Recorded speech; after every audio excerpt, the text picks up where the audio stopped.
Unconsistently consistent.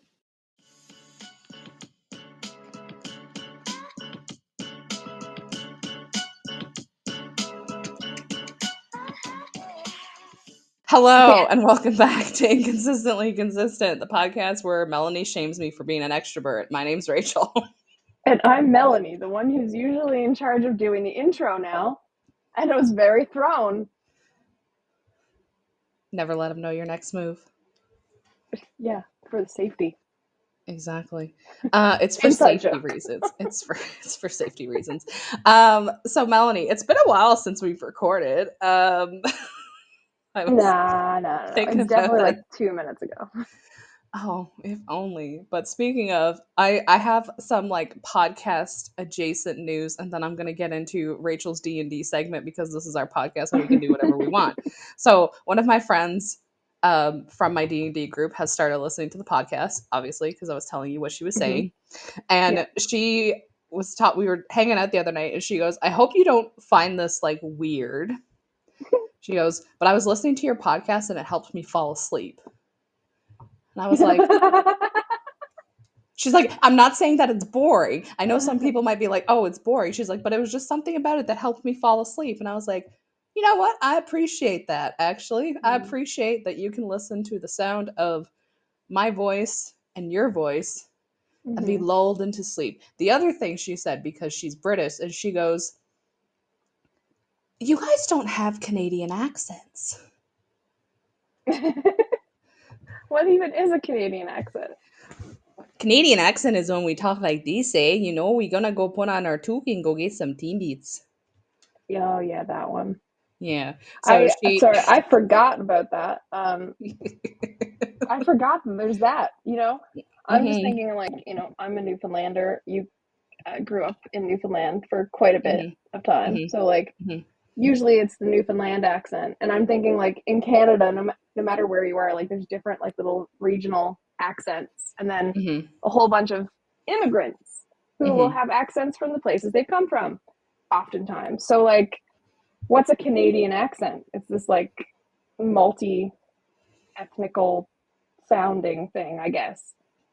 Right? That's where my head was. It wasn't like, oh yeah, remember how everybody makes fun of the Canadians? Yeah, she meant the traditional Canadian accent. So then when we were hanging out in our Discord call, I was like, do you want me to do one for you just so you can hear? And she was like, yeah, so I did it. It brings her so much joy. And we were also hanging out with our DM. And I was like, just to let you know, I was like, I'm doing the recap Wednesday in this voice. I'm going to get server muted so fast. I really am. He's like, it sounds like our friend. I don't like this. Speaking you of, should give her a shout out in the Canadian accent. I should. Her name's Ami. If you listen to this episode, this shout out's for you. Hey.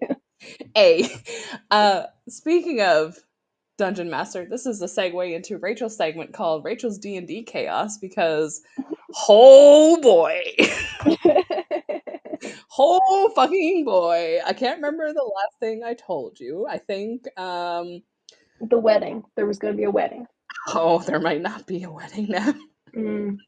So you don't like wagons. You like to set them on fire or something, or blow them up. I triggered Ami with that when she was re-listening. She's like, that triggered me all over again. You talking about the wagon. And then after you blow up their wagon, you're like, that's a really good time to ask someone out. Like, after I've destroyed your property, what are you doing Friday? So there's a few things. I'm going to try and keep it concise, even though I really like to talk about this. So I think we've had 2 sessions since we last recorded. Actually, technically, I've had 3 sessions because me, Ami, and the DM had a little private one last night because we wanted to do some like lovey-dovey RP stuff that we don't want to bog up the main campaign with. It was very cute. Very gay, very cute. But anyway, so the main thing is there may or may not be a wedding because my character, Ophelia, and another character, Azalea, who's also a tiefling, we were doing some hood rat tiefling shit. And I broke into like the mayor's house basically found a Yeah. letter that's from the groom to an ancestor of the mayor. So this letter is like really fucking old. So we kind of think he's either an agent of Strahd or he might be Strahd himself. Unsure. So we're kind of like, okay, we gotta try and figure this out.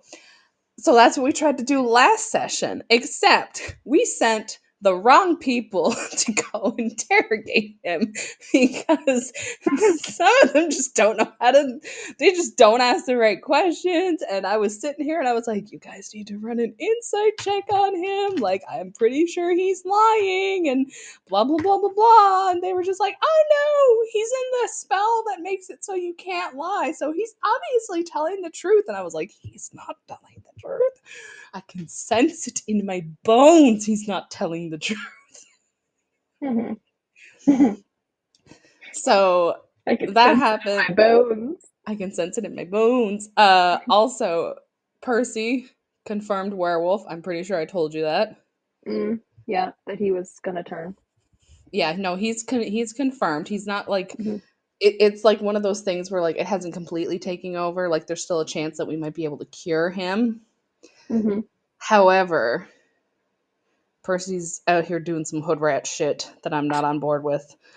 And I'm not going to say anything in case anybody else from the campaign listens to this and I don't want to spoil it. But not happy. Currently, the plan is once we figure out what's going on with the wedding, Esmeralda, who's my girlfriend, is going to go see if she can find some information to help cure Percy. However, that requires her going into Strahd's castle by herself, which I am not okay with. No, you're gonna be single again. Stop it. It's not even another wagon. That'll get her attention. Oh, Reminder of all the good times. So Christ. Remember when we were young and in love? Boom, wagon. My God. Hey, people love that sentimental shit. I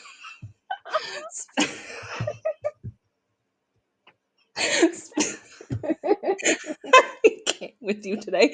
Speaking of sentimental shit. Hey, I'm on Tinder now. Yeah, that's true. I'm trying to date in the 21st century. Yeah, that's and true. Sentimental, it's really bringing out the sentimental side of me. I might blow up someone's wagon. Let me know how that goes in real life with you. So anyway, speaking of sentimental, like I said, we had a little private session just to kind of do some RP because I wanted to take Esmeralda on a date and everything and don't want to bog up like the main campaign that we do Wednesdays because we got a lot of shit that we have to do. And it was very cute. It was very gay. The two characters confessed that they love each other. Ophelia gave her a necklace that belonged to her sister. And like, I want you to have this because you're the next most important person in my life. And the charm on it was like a miniature wagon mid-blowing up. No. It's a missed opportunity. No, she might still get a wagon necklace, man. No. And then they had wagon time, aka they smashed. Did you smash the wagon though? No, we didn't smash the wagon. No, we smashed each other in the wagon. Yeah, and I don't know why she let you in the wagon. Only because she's an NPC did she let you in that wagon. Any regular person would be like, you broke the last one. You're not coming in here. Listen, that's what she said, right? You're not coming in here. Stop. We switched roles. We have switched roles. What is happening today? So speaking of be a romantic, blow our wagon back up. Speaking of switching roles, the original pickup line I used on her was, "I know I blew up your wagon, but I can think of something else I could blow out," referencing her back. Yeah. She used that line on me and was like, she's like, "I remember someone making a comment about wanting to blow my back out," and my character was like, and she leaned in and she was like, "How about I repay you for this gift by blowing your back out?" And I was just like, It was just the prime time to blow up her wagon. Oh my god, no. So, Romantic first of all, gestures, Rachel. there's nothing Treat in your the girlfriend wagon to. well.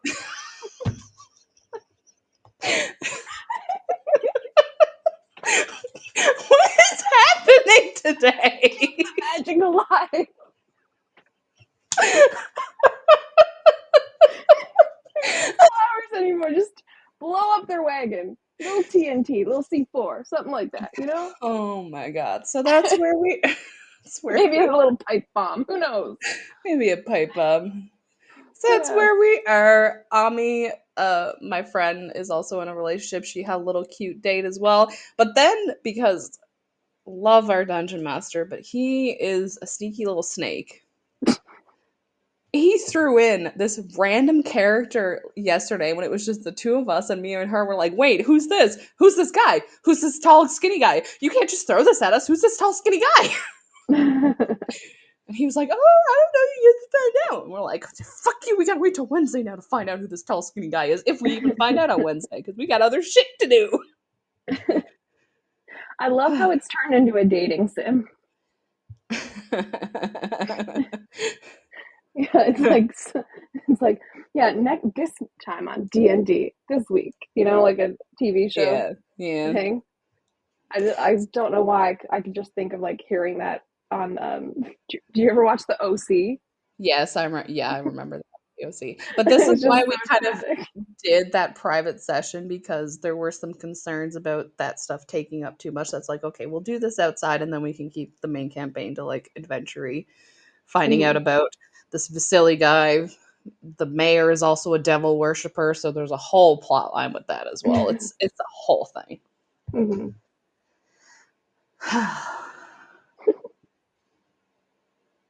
So speaking of whole things, what are we doing today? I don't know, Rachel. The segues, you really got to work on those.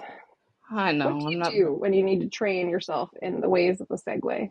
How do you improve that? There might be a class. I'll have to see if there's a class for segues. Or we just like go get actual segues and ride around and see if it just absorbs. Maybe. There are segues here, so I could do that. Maybe that will give me some inspiration. I don't know. Yeah, just stand on it and meditate and just move back and forth slowly, you know? So it's like still in one spot, and you just close your eyes and hope for the best. Yeah. I'll try that out, let you know how. Let's see if the segues get any better. But what are we doing today, Melanie? Because this is a new format, new tester, new shit that we're trying out. We're trying out some hood rat tiefling shit, you know? Today we're experimenting with research. Crazy, right? Super Never crazy. done that before. No, we've never done anything with research experimentation before. Yeah. So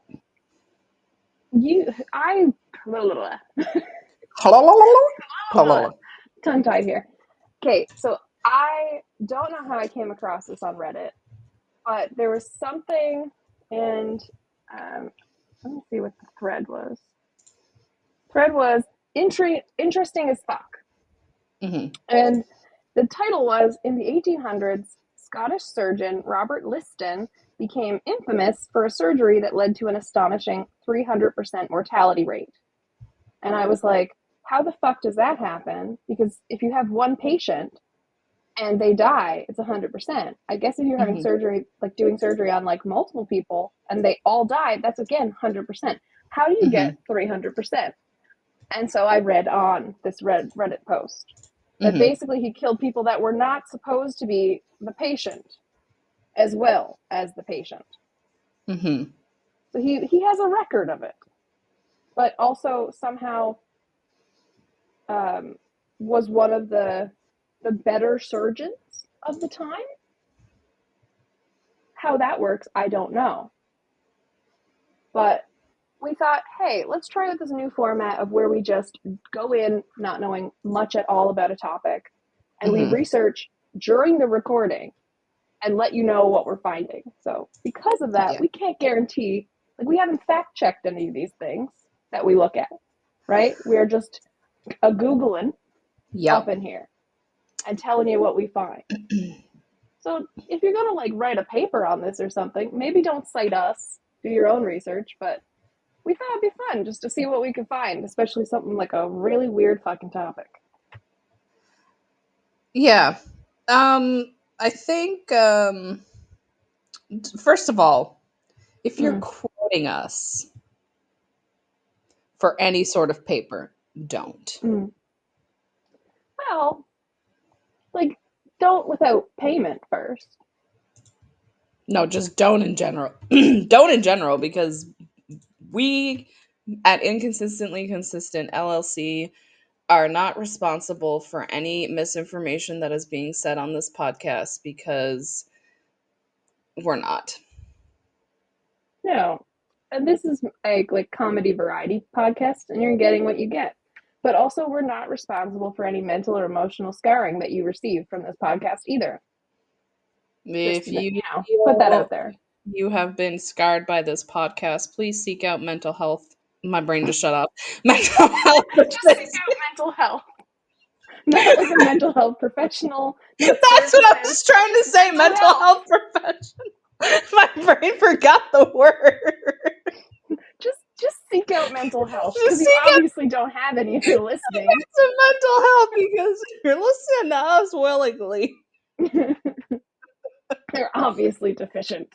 Oh God. My brain literally shut off, and I was like, what's the name? And of course, this is coming from someone who's going to be a mental health professional, and I forgot what my fucking thing was called, my profession. I was like, yes, that thing that I'm in school for and that I'm almost done, but I forgot because my brain just go burr. I got smooth brain, no bumps or ridges.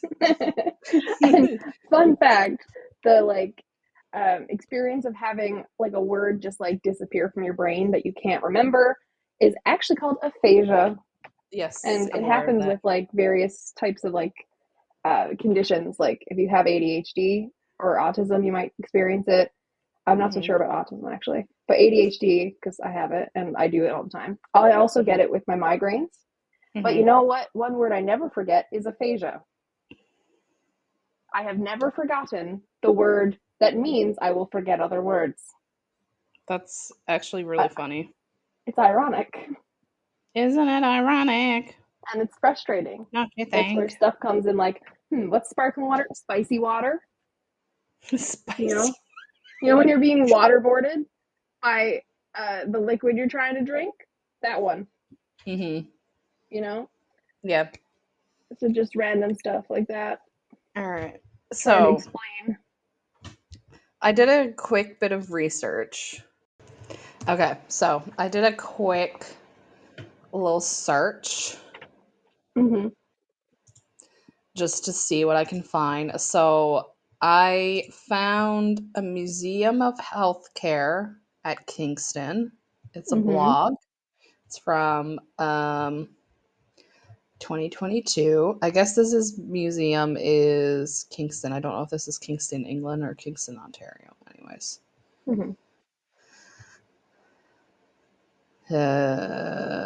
Queen's University. I'm assuming it's Kingston, Ontario. So it is. I love the start of this blog post. The new year is often a time of resolutions, promise to better oneself in a chosen area. Dr. Robert Liston, born October 28th, 1794, was a resolute gentleman known for his incredible ability to perform surgeries at an alarmingly fast pace in order to reduce the pain and risk of shock and blood loss for the patient. So we were right about, I do remember when we briefly talked about this, I was like, what, is he trying to speed run these surgeries? I was correct. Yeah. And the thing is, like this article as well, because I'm on the same thing. What I've looked at is like, this was done before they used anesthesia in surgical practice. So like the speed and efficiency was like kind of the thing they needed, because you're dealing with like blood loss, you're dealing with patients like going into shock because there's like, you know, not as much like pain relieving type of things, and like also like open wounds and infections, and you're dealing with like, this is the 1800s that he's operating during. So, you know, speed and efficiency, good. Just carving up the whole lot of the room, not. Yeah, that's a yeah.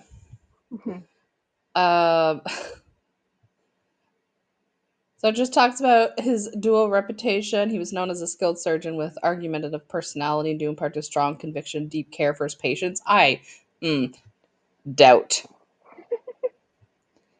Doubt. Yeah. That's why he was going fast. He cared about them. Gotta go fast, like Sonic. He had a strong sense of decency. He was not afraid to call out his fellow surgeons and teachers, and even engage in physical confrontations. Oh, okay. I can't read. Jesus. Okay. So it says if he suspected they behaved indecently, he might engage in a physical confrontation. I need to know. Okay, so this is put our mindset in like 1800s. What is considered indecent? Going slow during surgery. Showing an ankle, perhaps? Using only one knife. You need to dual wield that shit. You gotta dual wield that shit. That's how you surgeon. That's how you surgeon. You take two hands and you act like you're like dual wielding like little swords, right? You're like amputation. You're playing Fruit Ninja with people's body parts. Fun, absolutely not real fact. Fruit Ninja was based on this guy's surgery skills. The more you know. They were like, hey, let's recreate his most famous surgeries, you know, where he just tossed the patient in the air and started slicing. But with watermelons for children. True story. True story. Sure. So I love how he's famous for 2 operations. Overachiever. Right? Leave some for the rest of us, Liston. Sheesh! Call him Lay's chips. Can't just have one. I'm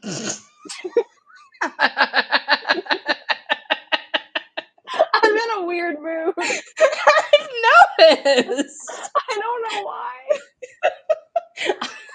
I know why. We're not going to air that out on the podcast. I mean, there's that, yeah. I think I slept well last night, which is rare. Yeah, so you are literally to me, what is sleep? Anyways. Yeah.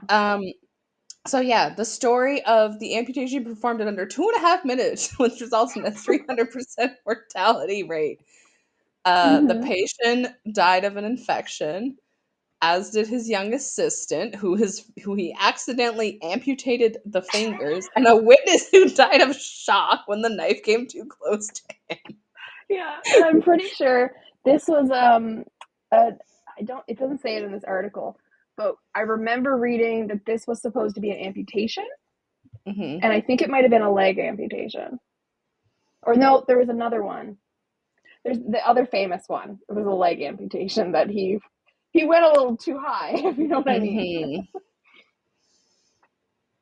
But yeah, I just imagine him like Johnny Depp and Sweeney Todd swinging around that razor, right? Oh, and definitely. Possibly singing while he does this, because that's how I imagine it. And he's just swinging wildly as he's hacking somebody to perform surgery. And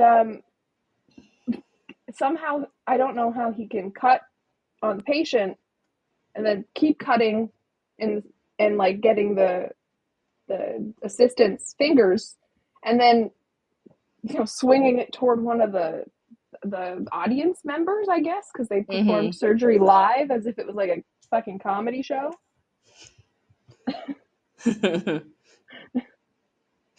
Yes.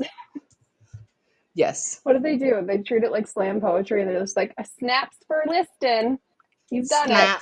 Snaps for Liston, guys. We got a snaps for Listons. That's a He's only killed 2 in this one. Oh, there goes the third. Too bad. Snaps. I still find it, and I'm still trying to wrap my head around this, and I know we've discussed this briefly.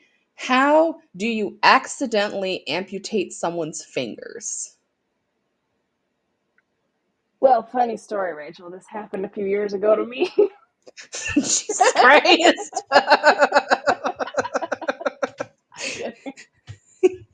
You're in a weird mood today. You really are. I feel like you're the me of this episode. I'm unhinged, but like in a positive way. Like, it's not I'm unhinged because I'm pissed off. I'm like in a good mood. Exactly. And yeah, like in a good mood. And like I had a bad migraine yesterday, so I was like out of commission. And then it broke overnight, and I woke up and I was like, okay, I feel okay. And so like it's been a decent day. Didn't have to see people. Besides Lexi, and she doesn't count. She's not a people. Oh, wow. Confirmed Lexi is not a people. You are also not a people. You don't count. I mean, that's fair, honestly. I don't like people. That's fair. Yeah, it's a short list. Who gets on the not a people list?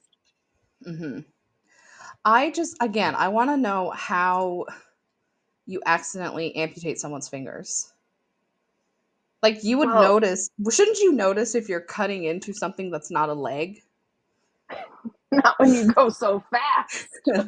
Apparently.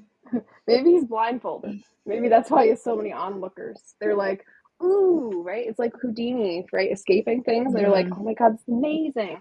He's just like, for my next trick, I will amputate this man's leg while blindfolded, while dual wielding knives. And my assistant will dodge them. Okay, so I'm on the Wikipedia page, which I know Wikipedia is right up our alley for this episode. Yeah, that's not the word I was gonna say. Unreliable. Accurate. There we go. That's crowdsourced, yeah. There's a line here because I guess somebody wrote a book about this guy, which like, okay. Like fair. This guy is fascinating.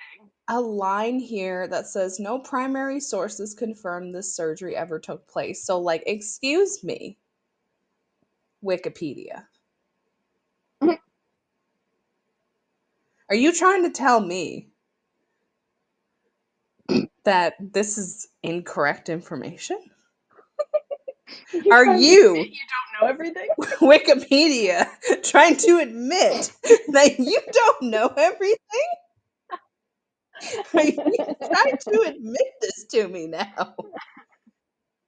Also, I'm on Wikipedia too. I scrolled down. I'm under reputation, and it says, I snorted because it says Richard Gordon, who I don't know who that is, described Liston as, in quotation marks, the fastest knife in the West End. He's the fastest knife in the West. He's the fastest knife in the West. So apparently Gordon also describes it as apocryphal, which is biblical or related writings not forming part of the accepted canon of scripture. Are you trying to say this man is talking about canon in the 1980s, which is when his book was written? Are you trying to say this man invented canon? Wikipedia? I don't get anything you just said. The ADHD just kicked in. Or the ADHD meds just stopped working. This man, like, they're describing his most famous case, which is the 300% mortality rate, as apocryphal, which they're biblical or related writings not forming part of the accepted canon of scripture. Okay. While some might be doubtful of authorship or authenticity, is kind of what it says. Yeah, so basically, for those of us whose brains shut off during that and needed to really process and read it off the screen, let me summarize. It's like they don't know if it happened or not. There you go. I mean, he does have for myself. He does have a lot of first, like he became the first a professor of clinical surgery at University College Hospital in London in 1835. He became the first to perform a public operation utilizing modern anesthesia at the University College. I don't know how many. Actually, I do have an article that I found something that talks about how many people he's killed. Does he count as a serial killer? Because technically, a serial killer is someone who kills multiple people, not at the same time, right? Uh-huh. And I believe the number is at least 3 to be serial. So, hang on. Does Robert Liston count as a serial killer? This is an interesting question. Or do we have to, we subtract the number of deaths, we use the amount of people he's killed, but then we, take off that number by how many people he's saved. So if he's in the positive, if he comes up in the positive after the quota, then we take all the calculating. Does that mean he's not a killer then? Because we just look at a scale balance system. Hang on. He performed 66 amputations between 1835 and 1840, and only 10 died. A mortality rate of 1 in 6. 3 of the 10 happened at the one time. 3 of the 10 happened at once. And only one of them should have been possible. Yes. Yeah. He was I think he was really hopped up on coke that day. And he's like, watch how fast I can go. Whoosh, whoosh, whoosh, whoosh. Oh, yes. He also amputated the poor patient's testicles. In his zeal is how they describe it.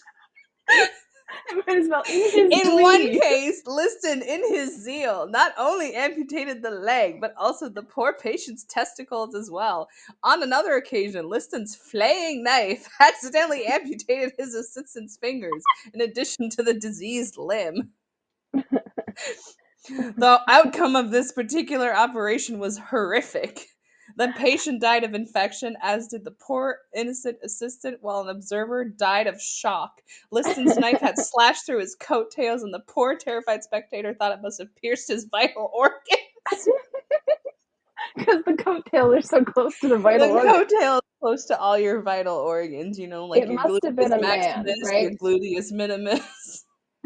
Must have been a man, because coattails, man, but also who would be that scared when a knife comes that close to their own testicles and their dick, right? I love this. It was this disastrous outcome that kept his students on their toes and made them huddle towards the back row when Liston was summoning an assistant to hold the limb.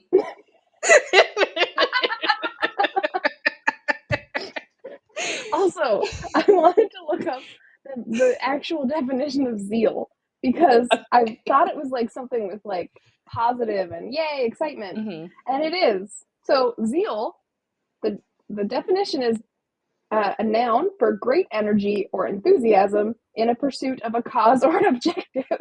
So he was just swinging that knife with great enthusiasm and energy to amputate someone's limb. Oh my god, that's amazing. He was just so enthusiastic. Some, sometimes when you get too excited and you just cut everybody's limbs off. It's never happened to you? Oh my god. I love this.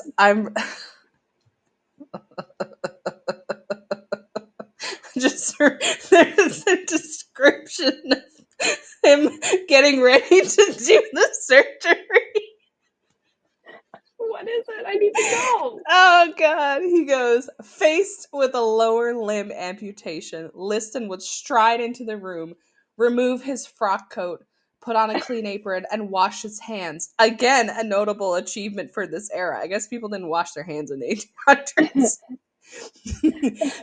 He would then summon some poor, nervous medical student to hold the limb that was to be removed, and another 2 students to hold the poor patient down. And all of them are like the fucking Hunger Games. Like, they better not pick me as tribute. They better not pick me as tribute. A handkerchief was then placed in the victim's, patient's mouth, and his or her good leg tied down to the table to prevent it from getting in the way of Liston's playing knife. The victims.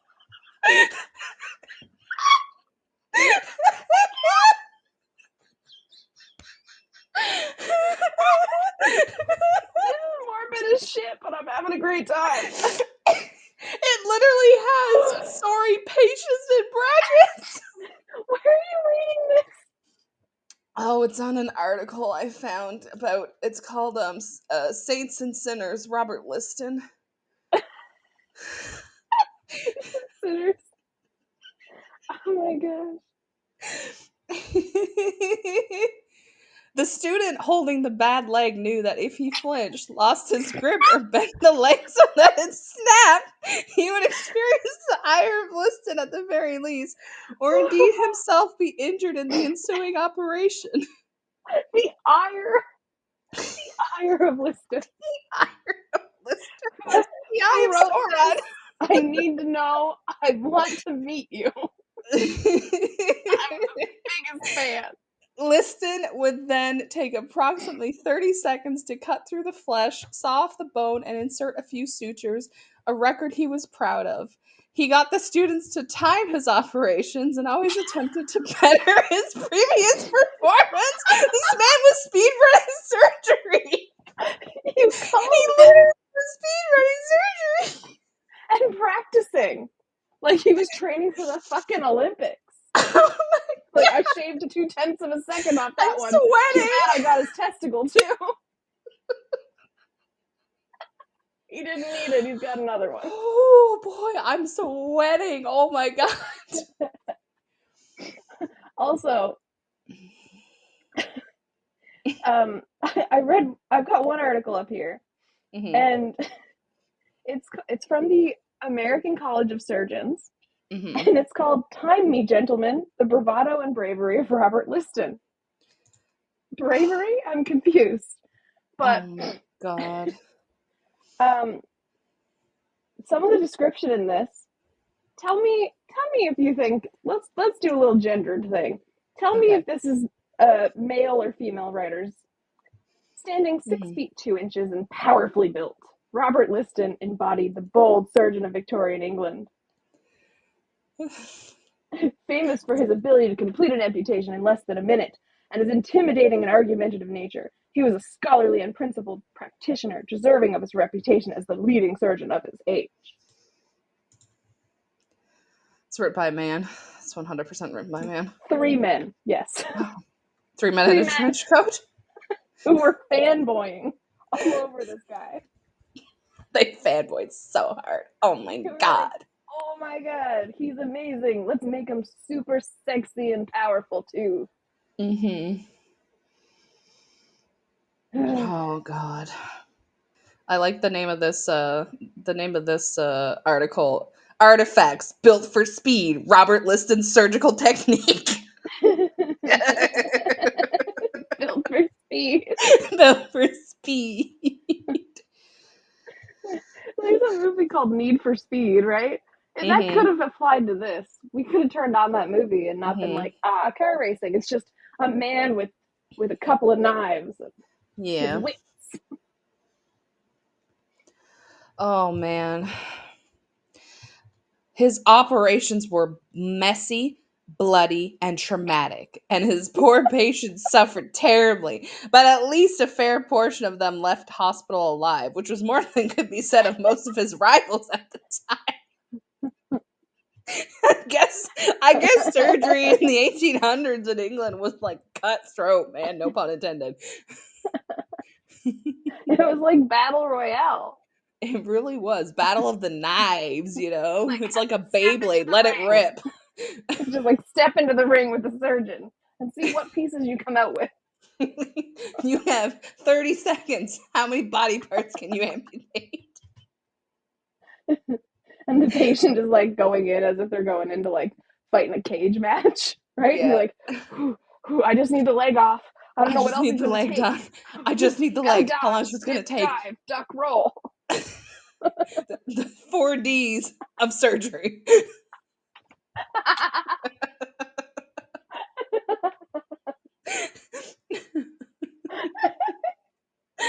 don't know about you, Rachel, but we are on fire. We really are. We're on point tonight. Oh, God. Oh, fuck. Oh, boy. Yeah, I'm just reading. I still can't believe that I can't get over the fact that like the coattails made some man believe he hit it, or like coattails are, if it's anything like they are in the 1800s, as I was know because I'm a vampire, the coattails are very long. Those are Yeah. nowhere near any vital organs, you know? Okay, a vital organ to a man also includes their dick. Yeah, but the coattails are in the back, not the front. Unless he's wearing his and we coat don't know which backwards. side he's talking to. Maybe it was the back. He's wearing his coat backwards because he got cold in the operating room. He's like, oh, I need a blankie. Oh, it's like a snuggie. You know, it's the invention of the snuggie. A formal one. Mm-hmm. It was for formal events. You wear a top hat with the snuggie. Exactly. You wear a top hat and you go, snuggie. But I mean, I feel like at any time a knife coming towards your crotch for a man must be like, oh no, this is it.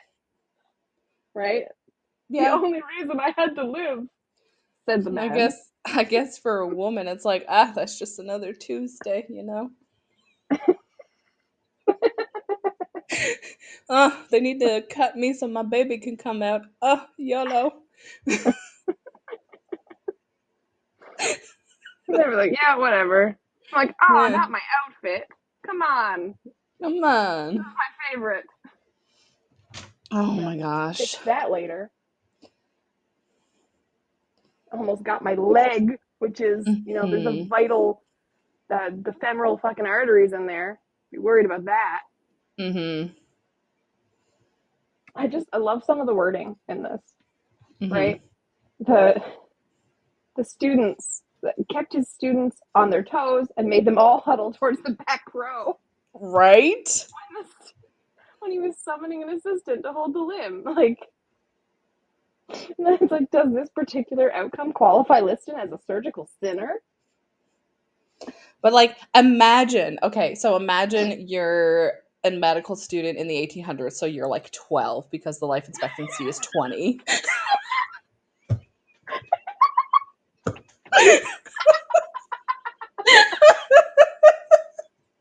He's just cleared out the local orphanage for assistants. And he's like, if they die, who's gonna miss them? He's like, they don't got parents, who's gonna miss them?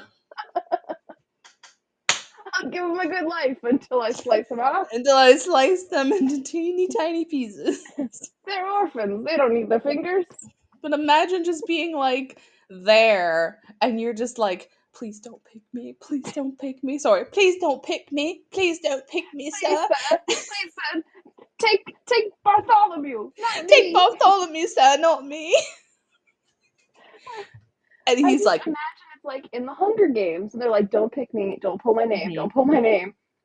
Okay, then, so do you think, if this is like the Hunger Games, do you think he puts all the names in like a basket and he like smushes his hand around to pick a name?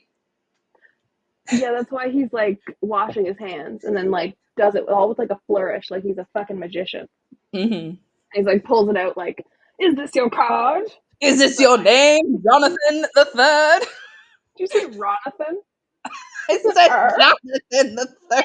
Sounded like Ronathan. I said Jonathan. Well, Ronathan works too. Ronathan works too. Are you Ronathan the Third? It's your turn to hold the leg, boy.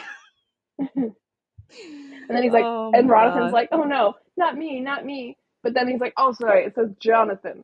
I just can't read. Jonathan. I'm just dyslexic because people in the 1800s can't read. Hexa, no, get off the laptop. Off. She's trying to climb over.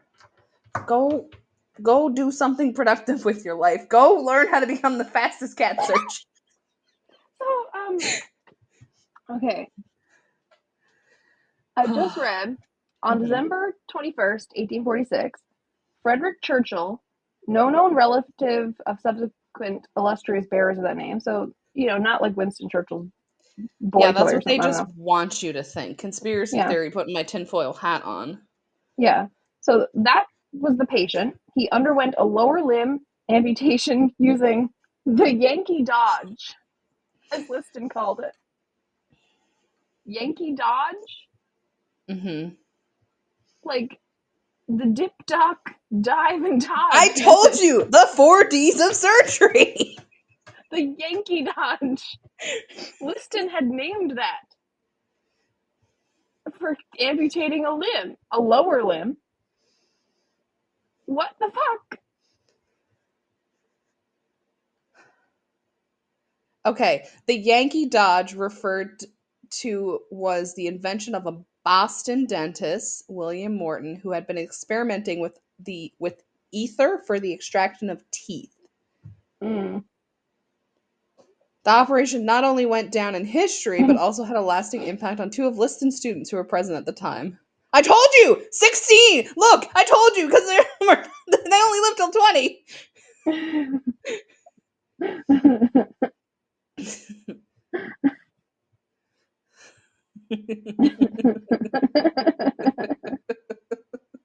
What is an ether, though? For extraction of teeth, I need to look this up. Ether, I thought it's like something like ethanol type of thing. Oh, right. This must have been when he was using anesthesia and not just raw talking It's like a chemical. Okay. The Yankee Dodge gentleman beats mesmerism the hollow. Are you having a stroke or are we reading something? I don't know how to pronounce that. Mesmerism hollow is what it's in the article. Reading this part. I can't see mesmerism hollow anywhere. Mesmerism. Only when his amputated leg was held up for him to see did he accept that it was over. The Yankee Dodge gentleman beats mesmerism hollow, declared Liston. Oh, so he's also a pretentious fuck then. Of course. One article I found describes him as a stereotypical cocky early 19th century surgeon who would not be above proclaiming a procedure success despite leaving the patient dead on the table. I bet he took a bow after. Oh, he is definitely the type of person that would he would take his top hat off and flourishly bow, Yeah. Maybe release some doves at the end. Release some doves. I'm thinking of him as like a magician. If somebody gave a knife and said, do surgery. And he's just like, watch me work, people. I think I lost my train of thought. Yeah, thinking is hard. Yeah, thinking is hard. Don't strain yourself. I love how however, the record of a 300% mortality rate has yet to be beaten. Is there people out here trying to beat this record? I have concerns. I have many concerns. I have concerns. I have questions. I have to run. I have to run away. I can't be here. And one trust it never will. I hope nobody does this. But also, I want to rewind, rewind it back. Little John, get the booth and make your booty go. You mentioned about asking if he was a serial killer because he killed people. And I ask you the question, dear Melanie, would that make all doctors serial killers? Well, I think as much as Jesus is a zombie. Oh, right. You do think Jesus is a zombie. I didn't say I thought it. I said, is he? Because technically he's a reanimated corpse. So he, like when he rises from the dead, right? So technically, he kind of meets the definition, right? And I'm not saying doctors are killers, but if they've caused the death of somebody during some medical procedure, and then that is more than like 3 people, not at one time. You don't have to go a full Liston. Okay, I've gone down another hole about Jesus being a zombie. But like, I know. Just sticking with the Liston thing for a thing and the doctors. Technically, like the definition of serial killer. Let's look up what's the definition of a serial killer. Okay, hang on. What is a serial killer? Yeah, a person who commits a series of murders, often with no apparent motive and typically following predictable behavior pattern. So I mean, yeah, it's not murder in the sense that there was the intention, right? No apparent motive. I mean, he doesn't really have a motive to kill them. He wants to save them and be successful, I guess. And it follows a characteristic, predictable behavior pattern. Yeah, he has behaviors that are in a pattern. And he does have behaviors that are okay. So apparently there are 4 serial killers. There are 4 types of serial killers. Which one do you think Robert Liston falls under? There's visionary. The murderer believes they're being told to kill by a person or entity. Mission. I mean, I feel like oriented. I'm not done. Not that. Oriented kills in order to delete a certain group from society. Hedonistic kills for their own pleasure. This is usually sexual in nature. Power or control. Fantasies about having power over another person. So I think the problem is he's not a serial killer because he doesn't have the intention to kill. He just doesn't give a shit. So it's more like manslaughter. Okay. You know, it wasn't intended, but somebody is dead. So he's a serial manslaughterer. Or women. Manslaughter without malice. Okay, yeah. So like homicide by law is less culpable than murder. That is very true. So if we get rid of the idea of the murder part, but we still look at the 4 types of serial killers, excluding the whole point of the premeditation, I feel like the power and control might be the best fit because he's definitely like he's cocky. He thinks he's the best. He's like, oh my god, look how fast I can go. Anytime me, I'm going to do better and better and better. So it does have that like power, self-importance of that. But you know, the killing, like the murdering part, is not what he's doing. He's not got the murder. It's not the intention. He just doesn't give a shit because he's still declaring it a success when the patient is dead. That's like if you're shooting a basketball and you're like gonna make the basket and it doesn't go in, and you're like, it's successful. I don't think that's what was your aim. Yeah. Like, everybody look at me, I shot it. But you know, it didn't go in the basket though. It fell 6 feet short. It was really pathetic, actually. But successful. Okay. So, because we brought up the whole Jesus is a zombie, I've gone down this rabbit hole. And I found an article. Weird research ones. Yeah, I found an article. This is, oh my god, you know what this is? This is the deep dive that Jenna did. Remember the Google of Jenna Marble's fame, for those who don't know. Yeah, she did a Google deep dive and she just went on crazy things. This is the next step. Is I found an article. It's on a website called bustedhalo.com. And this is the title of the article. The original Walking Dead. Why Jesus isn't a zombie. Okay. Quite the stance in the beginning. Isn't a zombie? By definition, I believe he is. So, this is part of the argument. He was raised to eternal life rather than simply back to mortality, meaning that he wouldn't be able to die again. So that's the thing. And then you might recall hearing about this in Romans 6, verse 9 on the Easter Vigil. Probably not.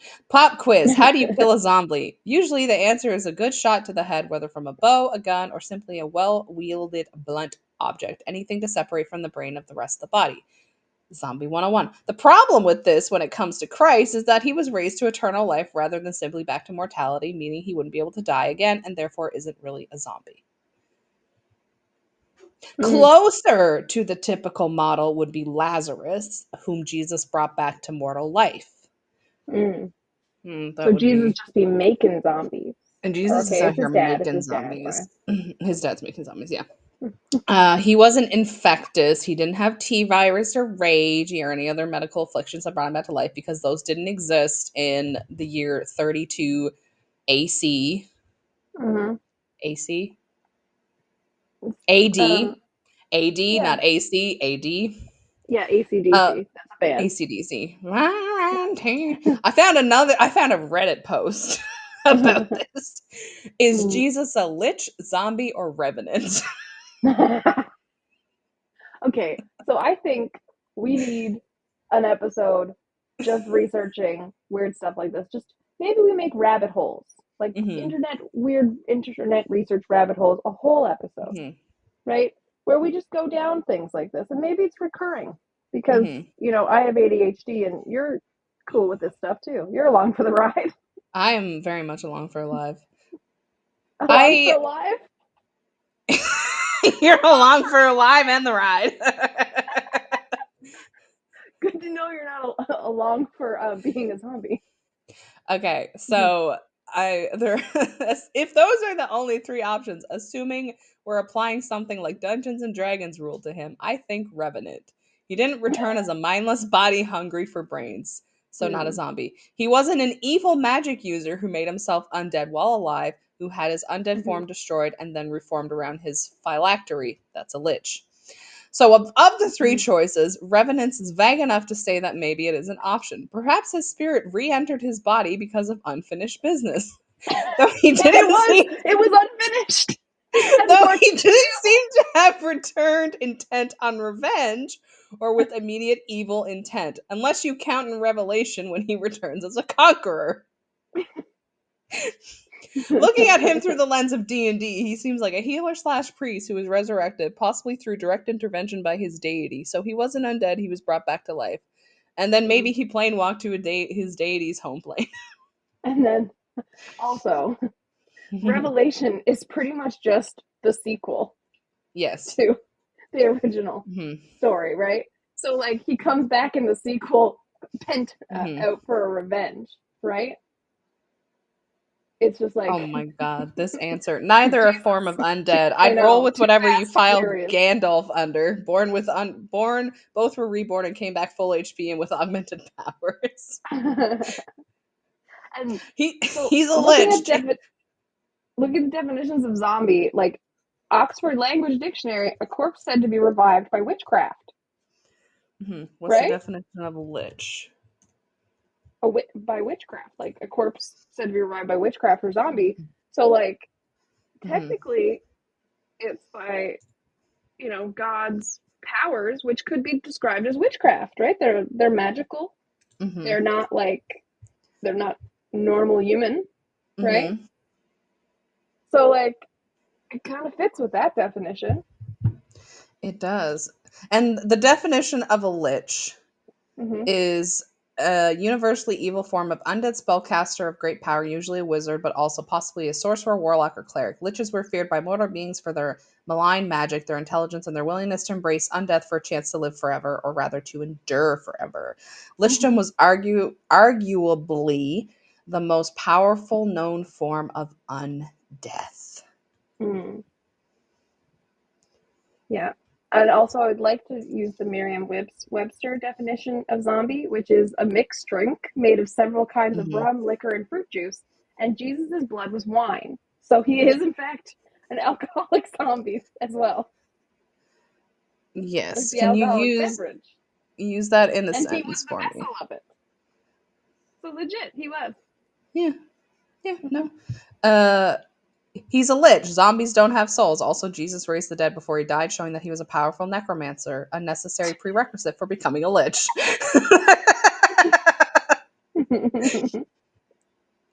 Just somebody's comment. This is extremely disrespectful, making light of the keystone event of Christianity like this is completely wrong and unneeded. 3 downvotes. It's like, you're not the one that's supposed to be reading this, sir. Obviously, you don't appreciate it. We're having a good time, making some jokes. Oh my god, I just love this. Yeah. You know, because often I have these weird thoughts, and we should make a whole series about it. Yeah. You know? Yeah. I'm down for that, honestly, because I sometimes have weird thoughts as well. Mm-hmm.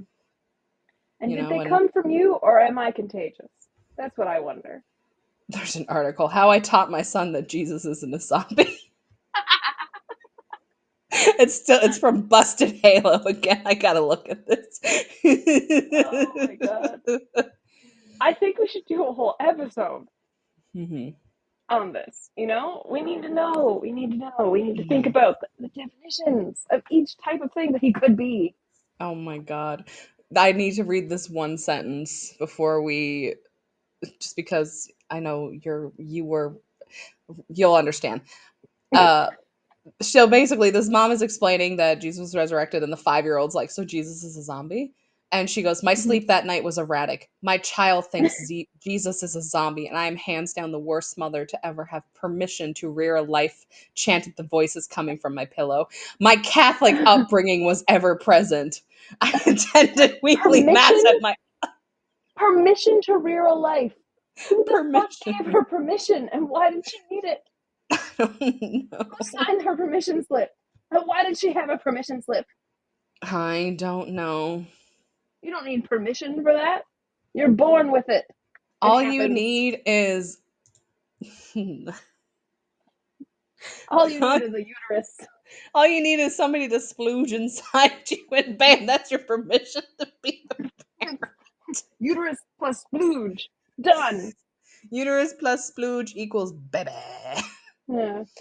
Oh god. All right. I need to get out of this Jesus is a zombie hole, and we can discuss that, or Jesus zombie lich, or a revenant. The revenant one is kind of interesting to me, but anyways. Yeah. The lich thing is actually interesting too, because I'm like, huh. Yeah. Anyways. I think we do a whole episode talking about, if Jesus meets these like supernatural criteria, right? Because like the most obvious one is zombie, right? Because he comes back from the dead. And that's what most people know. But like a lich or a revenant, not as likely for people to know what those things are, right? Unless you're really into like urban legend and like folklore and like horror stuff. D&D. So, like, D&D, yeah. So like we could do a whole episode on that, and hopefully we won't piss off too many people about the whole Jesus being a zombie thing or of something else. We're not trying to deface your religion. I'm pretty sure there's a movie called Jesus Christ. No, that's Abraham Lincoln Vampire Hunter. Unless there is a Jesus Christ Vampire Hunter.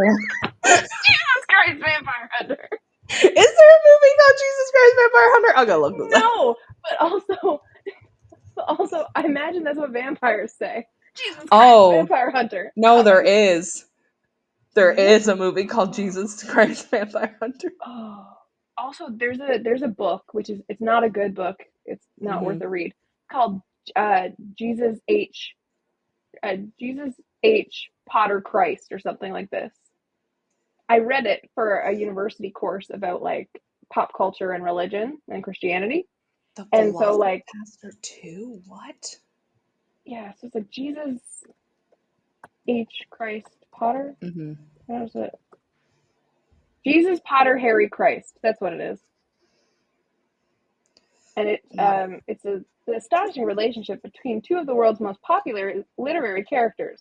A historical investigation into the mythology and literature of Jesus Christ and the religious symbolism in Rowling's magical series. I I looked up Jesus Christ Vampire Hunter. Then I saw something for the Velocipaster too. Now I found something called Outback Dracula. Rachel, I think you caught my ADHD. How to Outback help you. Dracula, which the filmmaker says is a spiritual sequel to the Velocipaster, ships the A madness spiritual sequel? ships the madness to 1880s Australia, where a psychic lesbian school teacher teams up with the world's greatest adventurer to find her missing girlfriend and to defeat Dracula and his golden army of undead. Oh my god. I love it starts with spiritual sequel, right? Velocipaster spiritual sequel, like already Oh gold. my god. Oh, I can't Oh my anymore. god. I can't. What is I this? still can't Lamageddon? No, believe. I can't. I can't. I can't look at this. I just seen something called Lamageddon. I can't. I need to click it. Hang on. Oh my god. A vengeful llama from outer space lands on Earth and brings death and destruction to everyone in its path. Oh my god. All right, I'm A done. vengeful llama from outer A space. vengeful llama. But from outer space. Yeah. It wasn't enough to just have a llama go on like a killing spree. It was like, no. He's an alien too. Yep.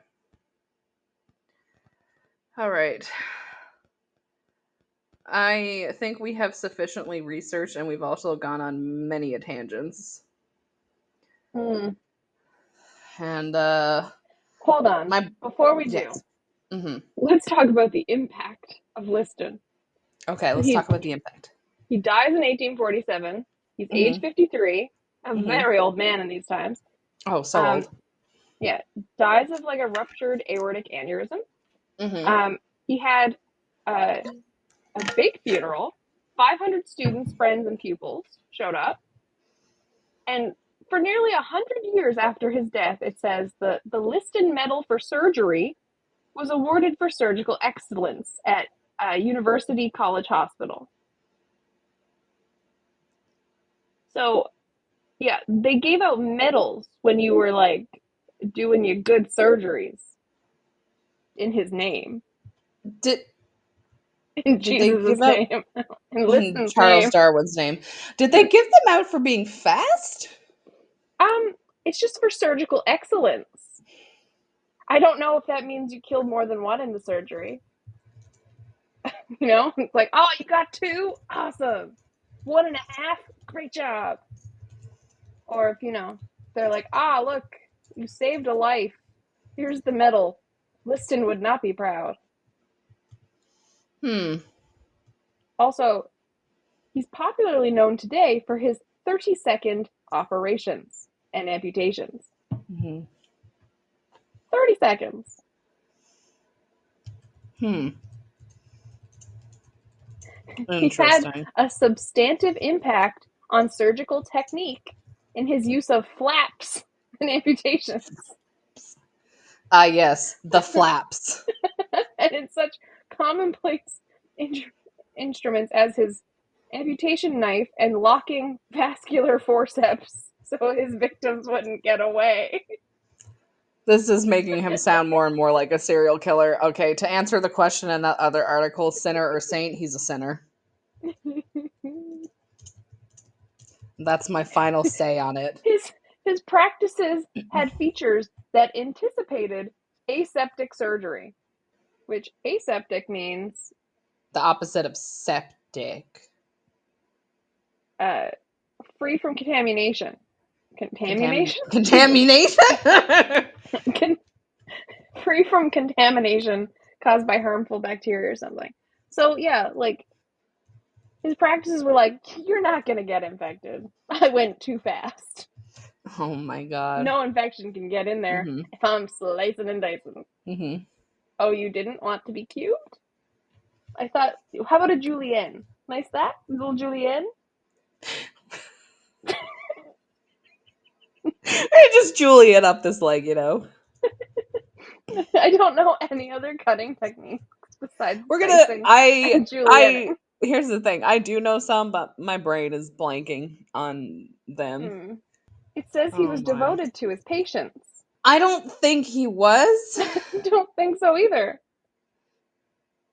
His era was one where patients entered hospitals fearing certain death, with a justified terror of surgery. And that is the next sentence after he had a devotion to his patients.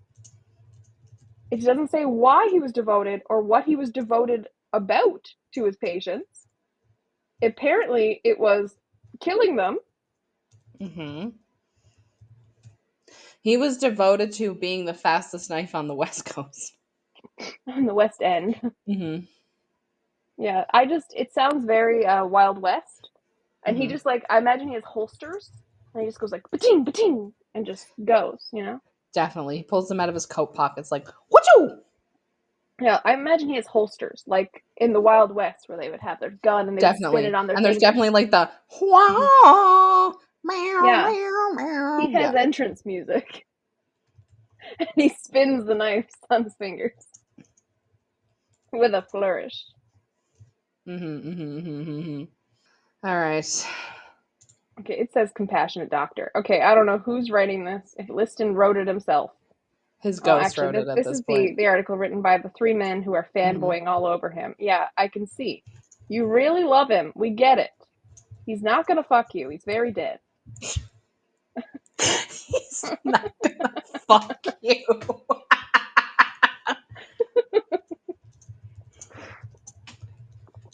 Oh Someone had my to tell god. him, okay? Those three guys, they were like, oh my god, his muscles, and he's powerful, and whoa, he's so cool. And they're like, he was also compassionate to his patients that he was murdering. For sure. He cared about them.